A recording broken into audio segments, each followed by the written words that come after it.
mo ng mainstream media itong si BBM patungkol sa flood control. Ang kanyang tugon ay isang malakas na tawa lang. Hindi ba't nakakahiya? Marami nang nasalanta at nasawi. Pero tinawanan lang ang problema ng mga Pilipino. At ang matindi pa niyang tugon na nasaan daw ang 5,500 flood control at bakit bumaha pa rin sa Maynila. Habay ang kanyang sagot, nasira daw ng barko ang flood control. Kaya bumaha. Wow naman. So isang barko lamang yon. So meron pang natitirang 5,499 na flood control. Ganun ba yun? Grabe nga daw si Mr. President nang tanongin ng mainstream media at ng mga reporter patungkol sa flood control. Tila walang maisagot at tinawanan lang.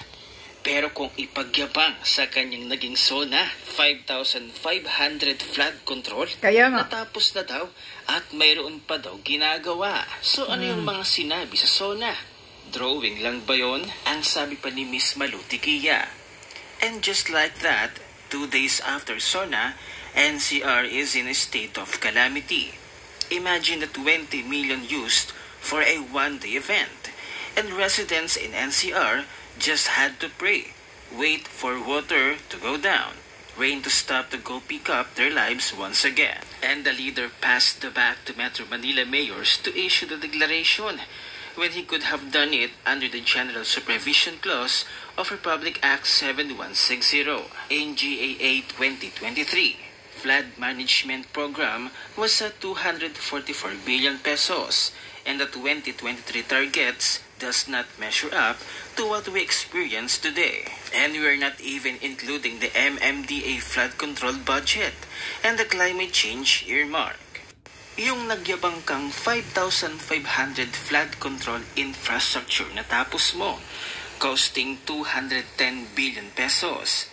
Tapos, sinubukan ka agad kung totoo ba o binulsa mo lang. Sir, about the flood control project, kumusta po yung situation? I don't think we can really talk about that now.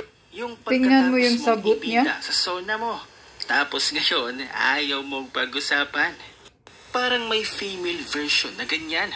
Nung tinanong, tapos ang sagot, wala nang question, merienda na lang.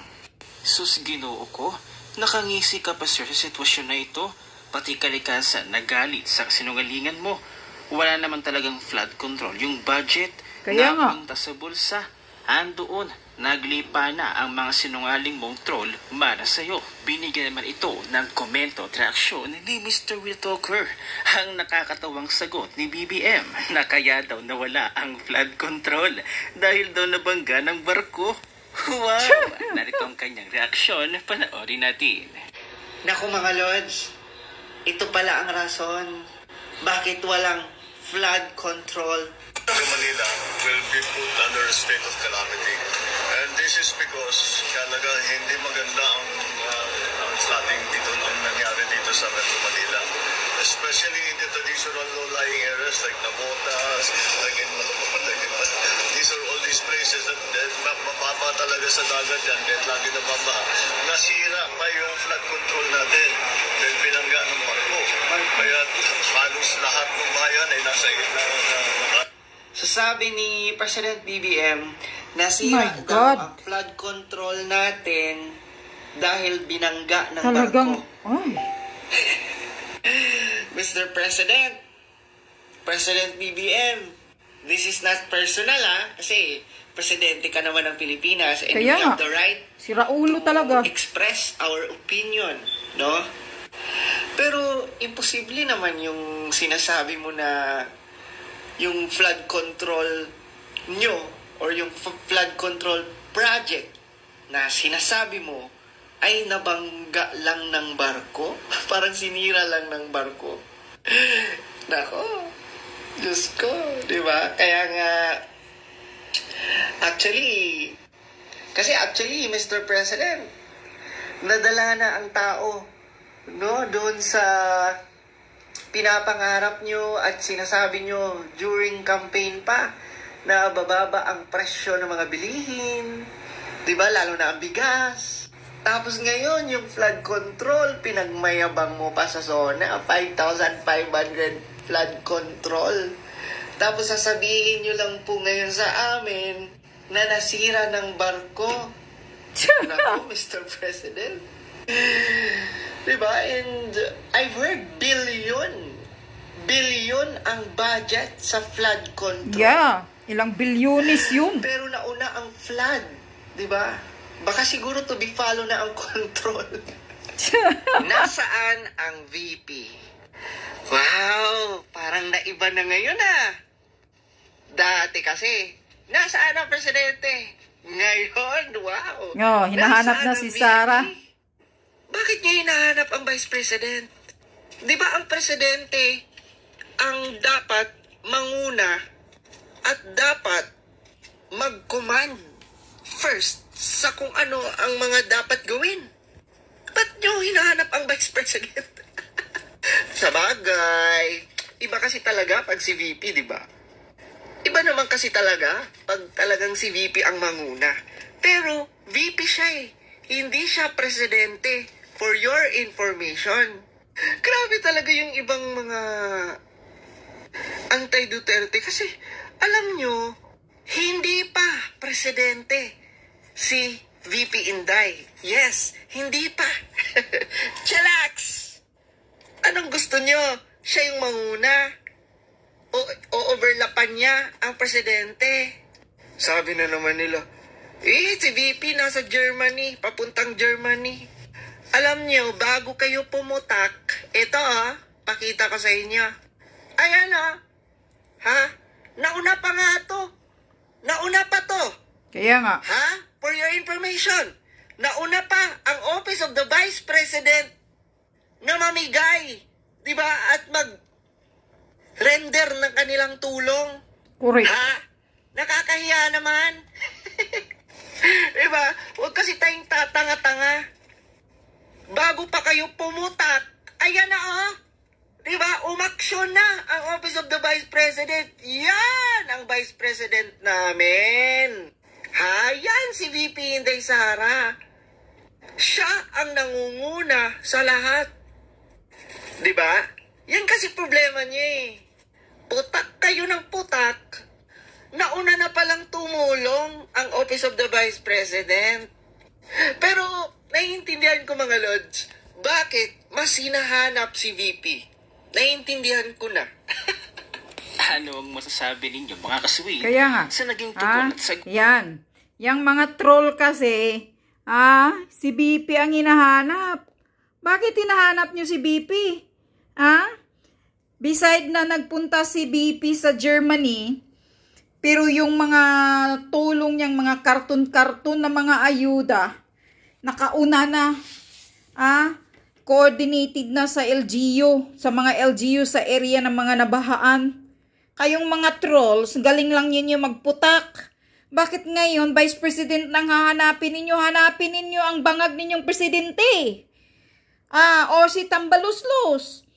Kasi si Tambaluslos, ayan, hindi pa siguro natapos ni Tambaluslos pagpintura, pagprint yung mukha niya doon sa, sa sako or doon sa karton. Kasi ayaw ni Tambaluslos magbigay ng tulong kung wala yung malaking bukha niyang buaya na nakadikit sa mga plastic. Andyan o doon sa karton. Kailangan talagang mas malaki pa yung mukha niya kaysa karton. Yun, ang style ni Tambaluslos. Kaya delayed si Tambaluslos sigurong nagbigay ng tulong ngayon dahil baka piniprinta pa yung mukha niya doon sa sa mga karton. Mga trolls, mahiya-hiya naman kayo. Si Sara pa ang tinanggalan ng budget, pero si Sara pa ang nauunang namimigay. Nakahanda na ang lahat. Kahit nasa Germany siya ngayon, pero nakahanda pa yung mga niya. At sa bagay, hindi niya yung responsibilidad talaga. Unahin nyo. Nasigawan ninyo yung Marcos Jr. ninyo.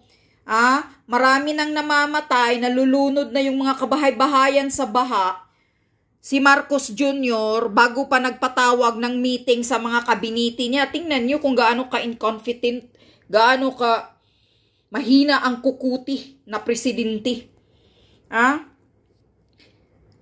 Alam nyo na yan. Dahil yung weather forecast or sino ba yun, alam na yan, sinasabi na yan na may baha bukas dumating, may bagyo.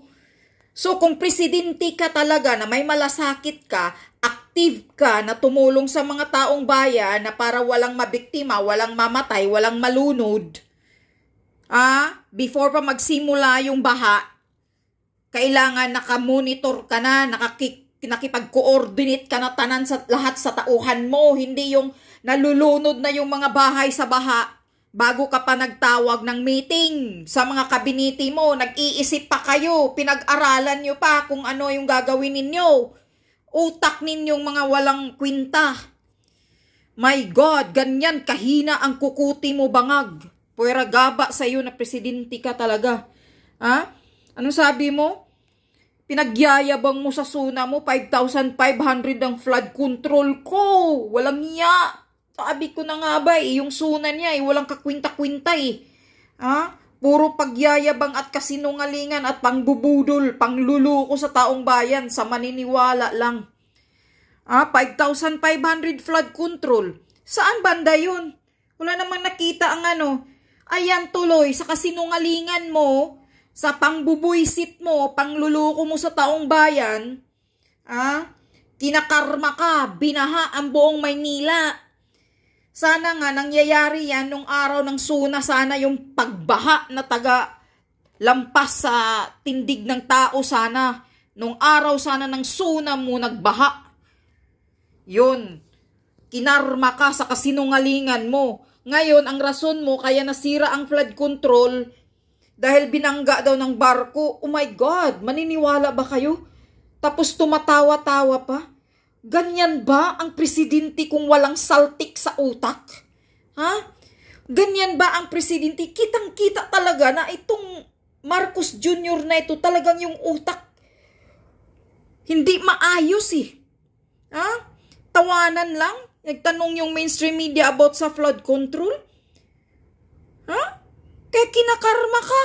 Kinakarma buong Maynila. Binabaha sana dyan sa Ilocos.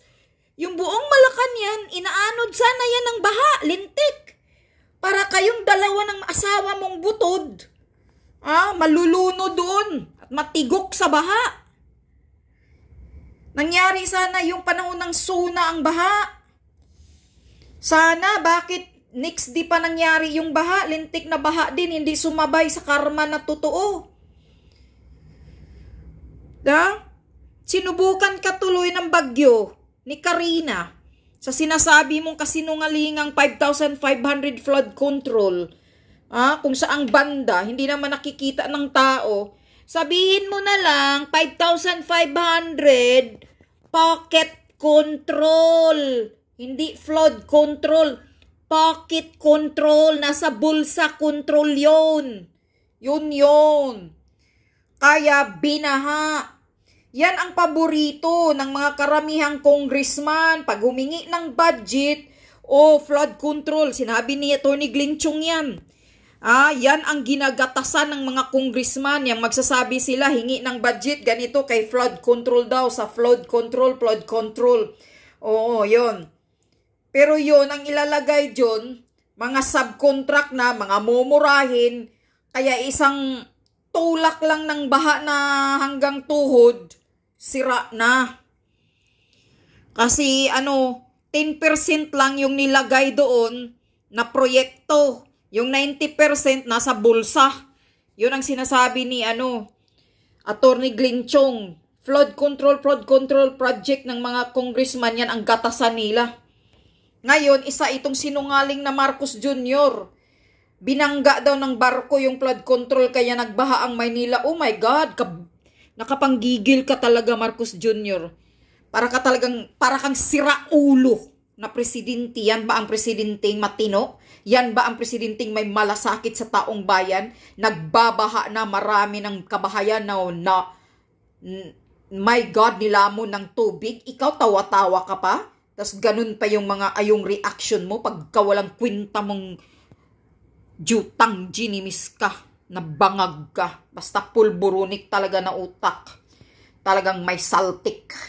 Anyway, yung polvoron video mo, Abalos, polvoron video ni Marcos Jr., pinapa-examine ni Harry Roque sa Dapeware. Hindi piki at hindi EI. Totoo yun. Kaya kayo, Abalos, at ikaw, Marbel, huwag kayong magbase sa tainga. Kasi ang tainga nito, matanda na si Marcos Jr., ayan, lumaki na ang tainga niyan. Dumadami na yung, namamaga na yung mukha. Kaya nag-iba na yung itsura niyan. Tingnan mo yung mukha, namamaga na, kasasuyop siguro yan. Pati yung eye bag. Kasi dahil walang tulog, kasi pag gumagamit ka daw, hindi ka daw aantukin yan eh. Hindi ka makatulog eh. Alam ko yan, dahil may mga kaibigan akong drug addict noon. Gumagamit ng shabu. Pag nakagamit sila ng gabi, hindi natutulog buong araw. Parang mga baliw, tawa lang ng tawa. Kaya Abalos, at ikaw Marbel, hindi kami pinapanganak ngayon na lokohin nyo ang taong bayan kung ano ang mitsura ng mga drug user, mga drug addict. Tainga inyo. Ngayon, napatunayan ni Harry Roque na totoo ang video, hindi fake, hindi EI. Okay? Kaya magbalot-balot ka na, Marcos Jr., resign, wala kang kwintang presidente.